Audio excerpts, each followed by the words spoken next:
1500 കോടിക്ക് മുകളിൽ കളക്ഷൻ നേടിയ ദുരന്തർ മൂവി കണ്ടപ്പോഴാണ് മലയാളത്തിലും തമിഴിലും ഇങ്ങനെയൊരു സിനിമയെ ഇറങ്ങിയിട്ടില്ല എന്ന് നമ്മൾ മനസ്സിലാക്കുന്നത്. ഒരു സ്പൈ ആക്ഷൻ ത്രില്ലറായി ഒരുങ്ങിയ സിനിമ. സഞ്ജയ് ദത്ത്, അക്ഷയ് ഖന്ന, രൺവീർ സിംഗ് എന്നിവരുടെ പ്രകടനം കൊണ്ട് തന്നെ വേറെ ലെവൽ ഹൈപ്പിലാണ് എത്തിയിരിക്കുന്നത്. സിനിമയ്ക്ക് 1500 കോടിക്ക് മുകളിൽ നേടാൻ കാരണം രൺവീർ സിംഗിൻ്റെ അഭിനയമാണ്. വേറെ ലെവൽ അഭിനയമാണ് പുള്ളി ഈ സിനിമയിൽ കാഴ്ചവെച്ചിരിക്കുന്നത്. ദുരന്തർ മൂവി കണ്ടപ്പോഴാണ് ഒരു കാര്യം മനസ്സിലായി.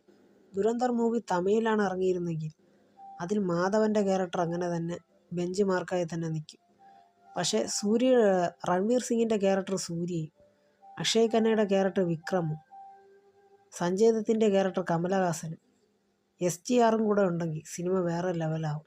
തമിഴിൽ ഇങ്ങനെ ഒരു കോൺസെപ്റ്റ് വന്നാൽ വേറെ ലെവലായിരിക്കും.